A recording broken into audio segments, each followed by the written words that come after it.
떠들고 마치자. 자, 이제부터 할 거는 집합의 연산이라는 건데, 지금까지는 그냥 집합 단독으로 뭔가를 했다면, 이제는 집합 여러 개를 가지고 얘네들의 관계를 볼 거야. 그러니까 예를 들어 집합 A가 원소가 1, 2, 3이었고 집합 B의 원소가 2, 3, 4였어. 자, 이거를 벤 다이어그램으로 그려보면 지금 눈으로 보다시피 A와 B의 공통인 원소가 2와 3이 있지. 그지? 그래서 그려보면 A 집합과 B 집합은 일부분이 겹치게 있을 거야.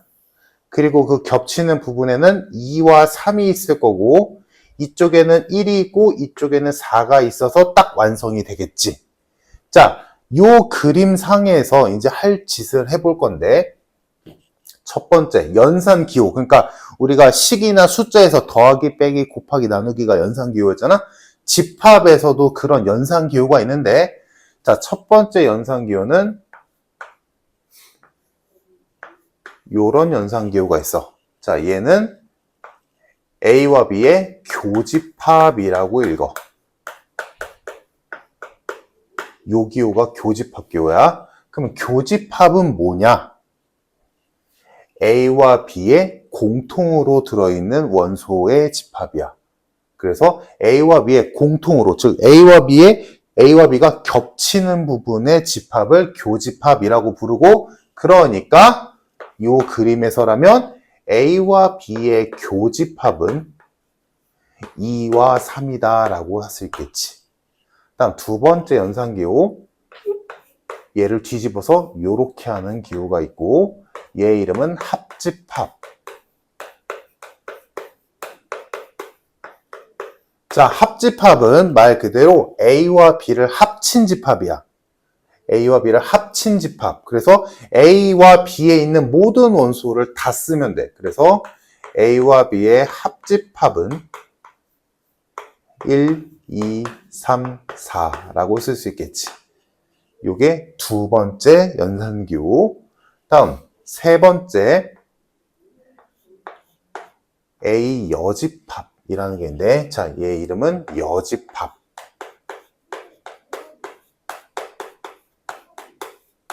자, 여집합은 기호로는 지수 자리에다가 C를 쓰면 되고, 이 여집합의 뜻은 뭐냐면 A 빼고 나머지를 대. 즉 여기 있는 모든 원소는 1, 2, 3, 4잖아. 이 1, 2, 3, 4 중에서 A에 해당되는 원소를 뺀 나머지, A 뺀 나머지. 그러니까 A의 여집합은 요 그림상에서는 4밖에 없지. 그러면 B의 여집합은 뭘까? 1이겠지.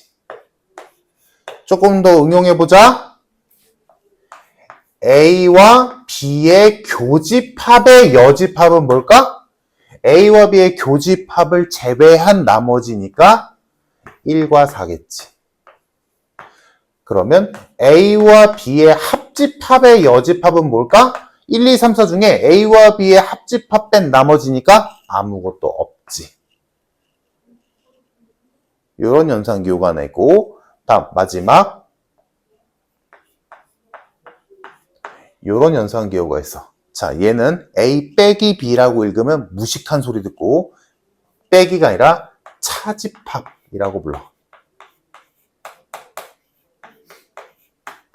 자, 차집합은 뭐냐면 A에서, 이거 있는 그대로 읽으면 A에서 B에 속한 원소를 제외하면 돼. 즉, 이 차집합이 좀 중요한데 이 앞에 있는 애가 주어야. A에서 B에 속한 애들을 제거하라는 얘기야. 그러면 A에서 B에 속한 애가 누구야? 2, 3이지. 2, 3을 제외한 집합. 즉 A 차집합 B는 1이지. 반대로 B 차집합 A는 누가 주어야? B가 주어야. 앞에 있는 애가 주어거든. B에서 A에 속한 애들을 제거하시오 라고 했으니까 B차 집합 A는 4가 되겠다. 요렇게가 집합의 연산기호야. 덧셈, 뺄셈, 곱셈, 나눗셈처럼. 그래서 얘네들이 막 섞여 있는 식이 쭉 지어지면 너희가 뭐 식이든 수든 쭉 곱하기 나누기 덧셈 뺄셈으로 연결돼 있어. 그럼 막 연산해서 줄이고 해서 최종적으로 뭐다라고 하잖아. 똑같아. 집합도 이런 기호들로 쭉 연결이 돼 있어. 그럼 얘네들을 너희가 연산해서 줄이게 돼. 그때 그 연산 기호들이 얘네들이다. 라는 거고. 자, 여기서 좀 더 구체적인 거는 이제 나중에 하면 되는 거고. 자, 다음. 그 연산을, 얘네들로 구성되어 있는 연산을 하는데 법칙이 있어. 법칙이 있거든? 자, 그 법칙들을 보자. 자, 첫 번째는, 여기 책에 있으려나? 아, 저기 옆에 구석탱이 있구나. 자, 연산 법칙을 할 건데, 기본적인 거 하나만 더 추가할게, 얘들아. 이건 연산 기호는 아닌데, 표현 방법이 하나거든? 요런 게 하나 있어. 대문자 U. 자, 대문자 U는 너희가 뭐라고 이해해 주면 되냐면, 얘를 전체 집합이라고 이해하면 돼.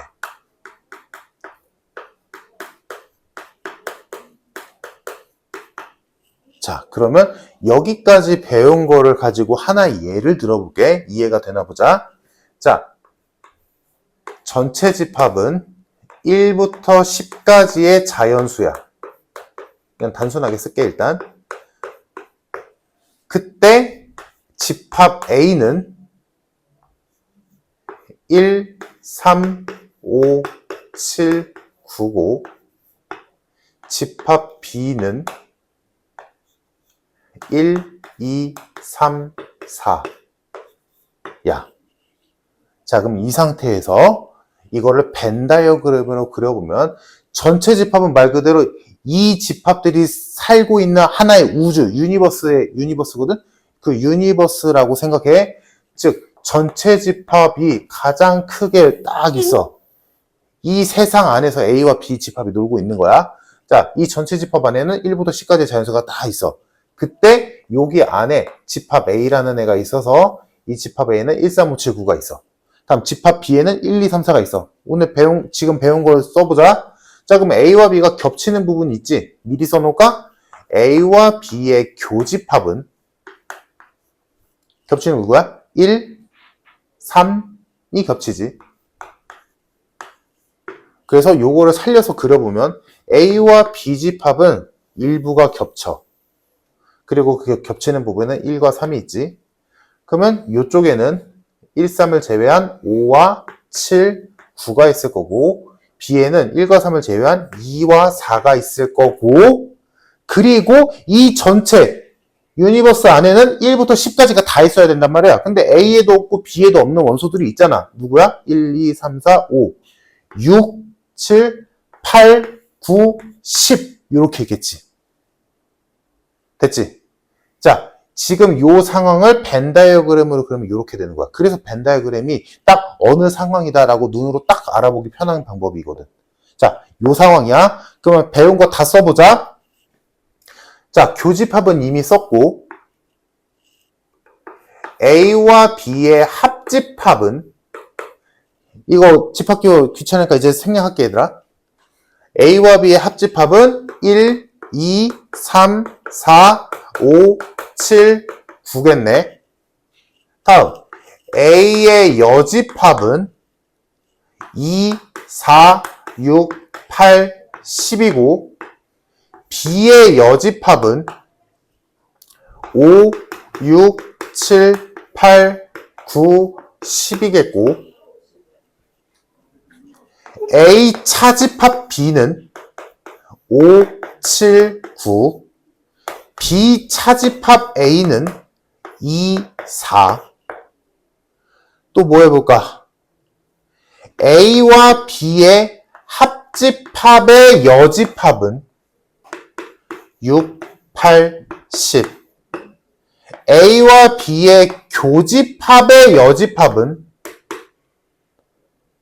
2, 4, 5, 6, 7, 8, 9, 10이겠다. 이거 다 이해되니? 괜찮아? 이건 괜찮아? 자, 요런 것들이 집합의 연산 기호였고, 자, 그러면 이 연산 기호를 이용해서 이 연산 기호를 연산하는 방법을 알아야 될 거 아니야, 그지? 그 연산하는 방법에 대해서까지만 오늘 얘기해 볼게. 자, 첫 번째. 이 여러 가지 기호들이 막 뒤섞여 나올 거란 말이야. 그때 너희가 연산하는 방법에 대한 거. 첫 번째, 교환 법칙.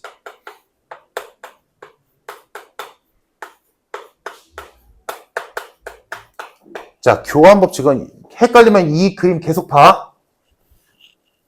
여기까지만 살려볼게. 자, 교환 법칙은 뭐냐면 물리적인 위치를 바꾸는 거야.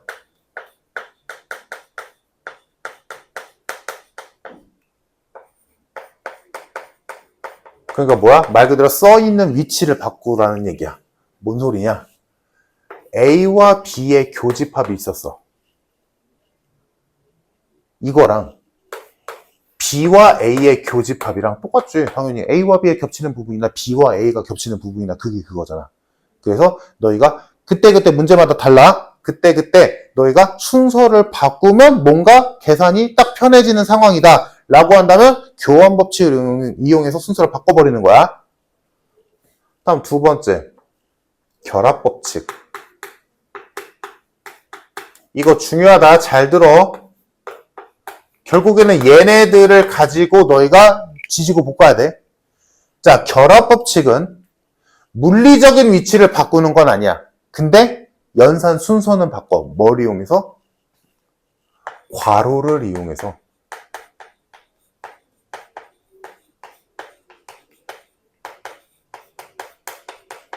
연산 순서를 바꾸는 거야.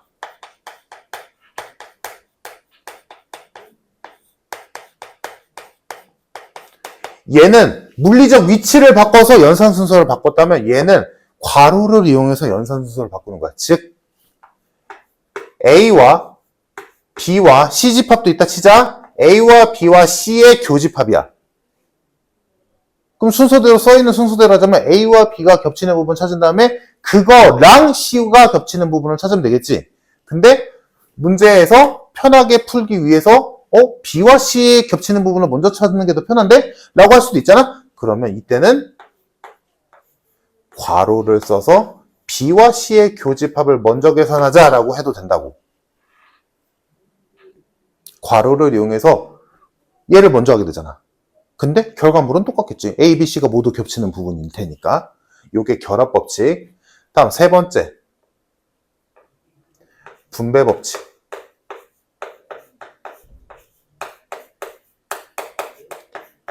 자, 분배 법칙은 너희가 들어봤지? 분배 법칙이라는 거. 언제?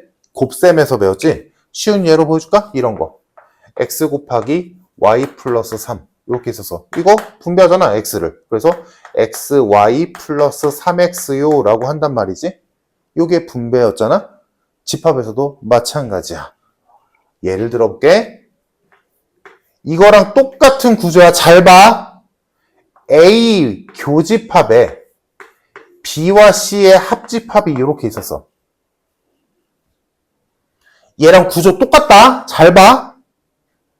얘를 분배하면 어떻게 되냐면 A와 B의 교집합이랑 A와 C의 교집합이랑 해서 얘네들을 합집합하는 거야. 분배 법칙 이해되니? 이거랑 구조 똑같아. 이거 풀어서 볼게. x 곱하기 y 더하기 3을 분배해주면 x 곱하기가 y랑 3한테 분배된 다음에 걔네들을 덧셈으로 연결하잖아. 그래서 x랑 y랑 곱하고 3이랑 x랑 곱한 뒤에 얘네들을 더하기로 연결하지. 마찬가지인 거 보여? A를 분배하는 게 아니라 A의 교집합을 분배하는 거야. 누구한테? B와 C한테. 그래서 A 교집합 B가 되고 A 교집합 C가 되지. 그 다음에 걔네 둘을 합집합한다. 오케이? 요게 분배법칙. 근데 분배법칙의 주요한 특징은 알아둬야 되는 건 뭐냐면 분배법칙은 너희가 알고 있는 이 곱셈 공식이잖아. 이것도 결국에는 곱셈 공식. 쉬운. 이 곱셈 공식이 분배법칙인데 곱셈 공식의 반대말이 뭐야? 1학기 때 배웠지? 분배법칙은 곱셈 공식, 즉 이렇게 풀어내는 것도 분배법칙이지만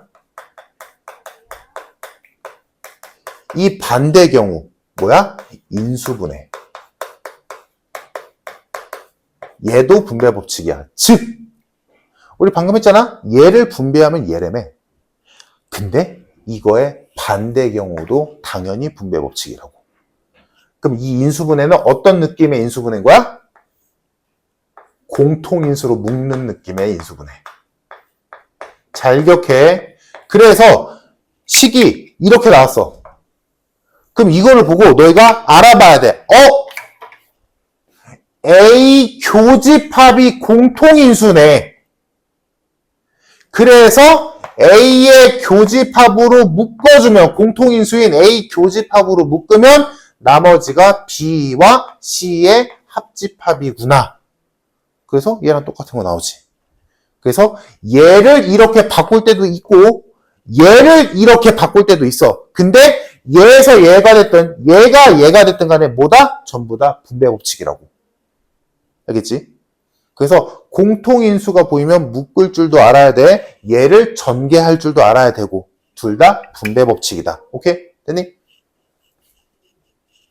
지우기 아까운데.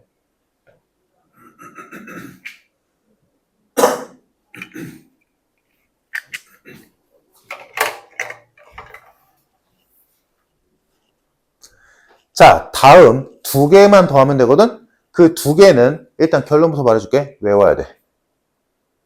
지금까지 한 거는 뭐 당연히 외우긴 해야겠지만 그래도 어디까지나 상식선에서 해결할 수 있는 얘기들이었단 말이야. 근데 지금 하는 마지막으로 할 두 개는 너희가 외워야 돼. 첫 번째, 차집합의 연산이야.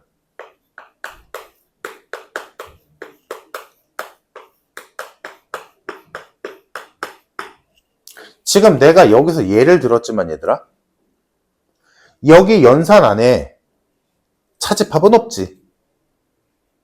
교집합 아니면 합집합밖에 없잖아. 왜냐? 합집합과 교집합만 연산이 가능해. 차집합은 연산이 불가능해. 못 줄인다고. 그래서 차집합이 나와 있다면 차집합은 바꿔줘야 돼. 뭘로 바꾸냐? 외워야 된댔어. 앞으로 너희가 어떤 집합의 연산을 해야 되는 상황이야. 단순하게 그냥 얘가 어디냐? 지금 요거처럼 그냥 A 차집합 B가 누구냐? 라고 할 때는 안 바꿔도 돼. 왜? 바로 보이니까. 하지만 막 섞여있어. 막 뒤섞였는데 거기 안에 차집합이 떡 있어. 그럼 얘는 더 이상 연산을 못한단 말이야? 그래서 그때는 차집합을 바꿔줘야 되는데 뭘로 바꾸냐? A 차집합 B를 뭘로 바꾸냐면 A와 B의 여집합의 교집합으로 바꿔야 돼. 외워야 된다. 책에 무조건 있을 거야.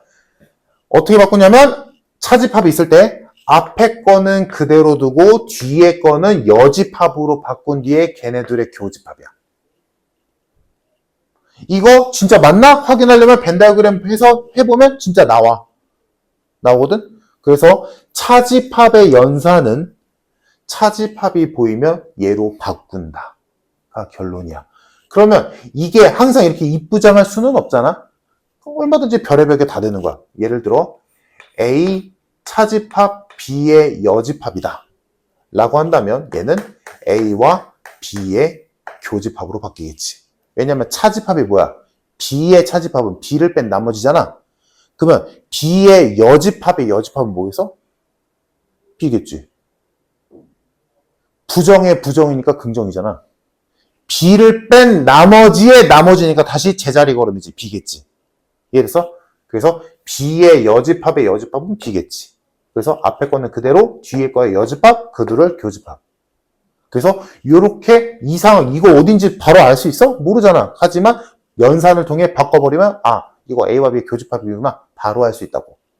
그래서 첫 번째, 차집합의 연산 외워야 되고, 이거 다음 시간에 이제 문제 풀면서 좀 더 익혀보면 돼. 다음, 마지막. 요것도 공식인데, 얘는 이름이 있어. 드모르간 법칙. 자, 얘는 여집합의 연산에 대한 얘기거든. 이거는 뭐 어떻게 생각하면 되냐면 여집합의 분배에 대한 얘기야. 여집합의 분배. 뭔 소리냐? 만약에 A와 B의 합집합이 있는데 얘의 여집합이 이렇게 있었어.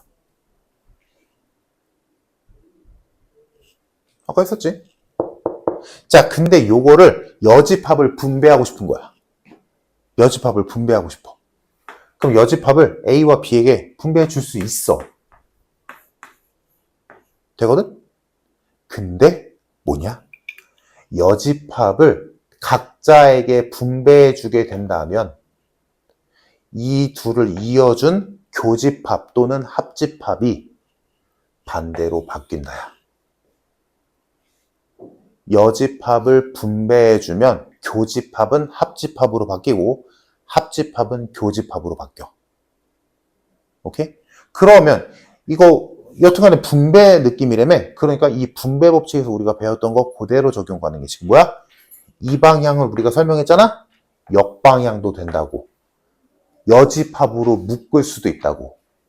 여집합으로 묶으면 또 다시 교집합은 합집합, 합집합은 교집합으로 바뀌어. 이해됐을까? 그러면 이런 짓이 되는 거야, 이제. 잘 봐. A와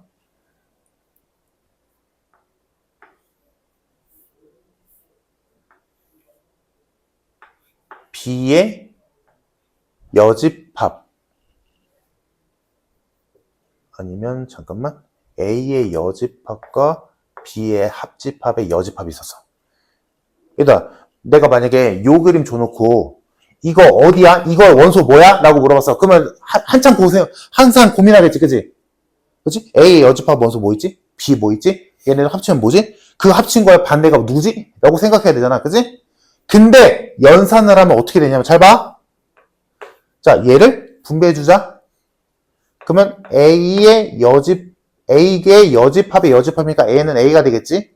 다음 얘는 B의 여집합이 될 거야. 그리고 뭐라고? 드모르간에 의해서 순서가 이게 합집합이 교집합으로 바뀌지. 이거 이해됐어, 얘들아? 됐지? 그러면 이거 어디서 많이 봤는데? 차집합의 연산이 있었잖아. 얘도 마찬가지지. 얘를 이렇게 바꿀 수 있다는 건 얘를 이렇게 바꿀 수도 있다는 얘기잖아. 그러니까 뭐야? 얘는 A 차집합 B구나 라고 바로 할 수 있다는 거야. 그래서 이렇게 복잡해서 야, 내가 이 그림 줘놓고 이 원소 이렇게 돼 있어 라고 해놓고 이거의 원소 뭐게? 라고 물어봤어. 근데 연산을 통하면 A 차집합 B니까 답은 5, 7, 9, 6 이렇게 나오는 거야. 이게 집합의 연산이야. 무슨 말인지 알겠지? 복잡한 식을 지금 칠판에 써있는 이런 연산 법칙들을 이용해서 최대한 심플하고 간결하게 정리를 해서 빠르게 원소들이 누군지 어느 부분을 원하고 있는지를 빠르게 찾아낼 수 있는 것. 그게 집합의 연산이라는 거야. 이해됐니? 야, 니네 오늘 진짜 최악이다. 어쩜 이러니? 너 평소 자는 시간인데 지금 수업을 하는 게 아니잖아. 근데 왜 이럴까? 그럼 이따가 점심 먹고는 또 점심 먹어서 식곤증이라고 졸겠네. 얘들아, 이거 지금 선행이 아니야. 너희 착각하면 안 돼. 이거 선행 아니야. 아까도 말했지, 시작할 때. 이거 중간고사 범위에 들어가도 아무런 문제 없어. 알겠지? 선행 절대 아니다. 오히려 늦은 거야. 자, 여기까지가 집합의 연산에 대한 얘기들이었고 다음 시간에 조금 더 이어서 한 다음에 이제 문제로 넘어갈게. 자, 그래서 오늘 특강 숙제는 40페이지에 있는 1번부터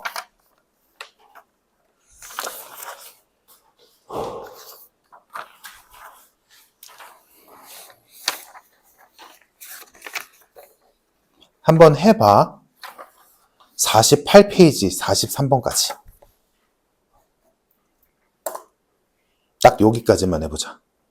알겠지? 48페이지에 있는 43번까지. 문제가 43문제씩이나 있는 것 같지만 중간에 우리가 꽤 풀기도 했고 문제 난이도가 어렵지 않으니까 금방금방 풀 수 있을 거야. 1시간 내로 풀 수 있을 거야 아마.